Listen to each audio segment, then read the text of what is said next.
See, I've been saying that beards carry a ton of bacteria, and when you rub up against them, they create tiny little cuts in the skin, which can lead to infections like impetigo. Clean your beards.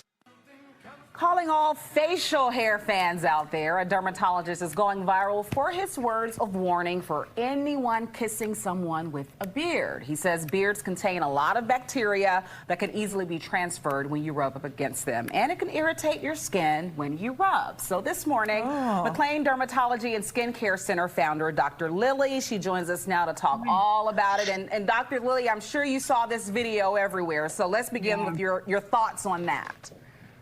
Well, it can be a problem. It's not as prevalent as most may think. There's a lot of bearded men out there that are not causing rashes on their partners' faces, but it can happen, and it can happen with aggressive rubbing of the beard against the face. And oftentimes it's from little micro tears of the face from the beard, but it usually happens in patients that have a little bit of irritation on their skin to begin with, either dryness or they're using acids on their skin, so the skin's already sensitive to begin with.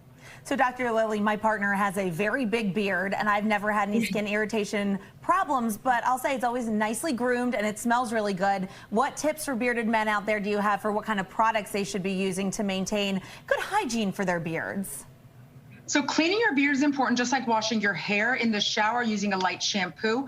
But really, a lot of men are actually starting to use beard oils. And the beard oils are great to actually use to soften the stubble of their beard. And you can get beard oils out there. Just be careful that they don't break you out, because any type of oil on the skin can cause a breakout.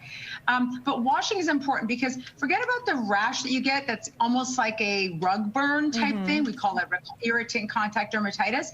If you get micro tears, it can cause infections, and that is a warning sign, because infections look like little pus bumps in your skin or yellow crust. And if you get that, you need to see a dermatologist, because that needs antibiotics.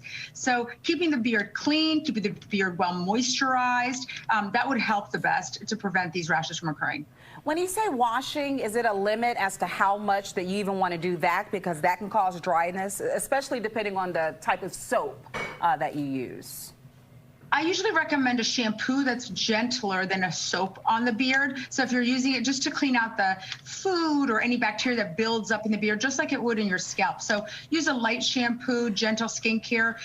If you have irritated skin and you know this is causing irritation, use a little Vaseline or Aquaphor on the skin before coming in contact. And again, if you see bumps, definitely reach out so we can make sure we treat the with an antibiotic.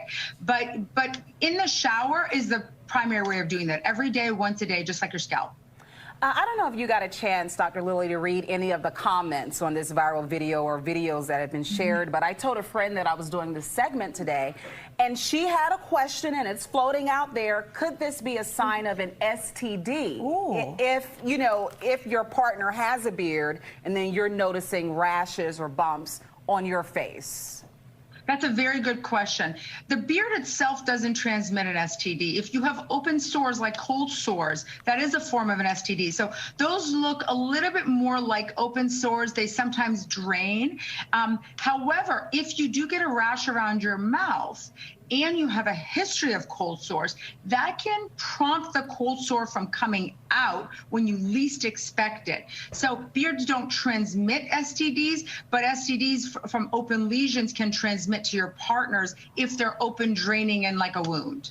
Got it. That is and that could be hidden in the hair of the beard. Thanks for that. Yeah, that's really informative. So for all those girls out there attracted to bearded men, are there any things you should look for if you're on a first date, maybe for beard hygiene? Any red flags? I mean, I would say food in the beard would be a red flag for me, but I don't know. Dr. Lily, thank you so much for your time and your expertise. Very important information that started with that viral video, and I think a lot of people, fortunately, got some good info out of it. Thanks so much. Especially because a lot of bearded men were like, what? I know, right? Don't come for me.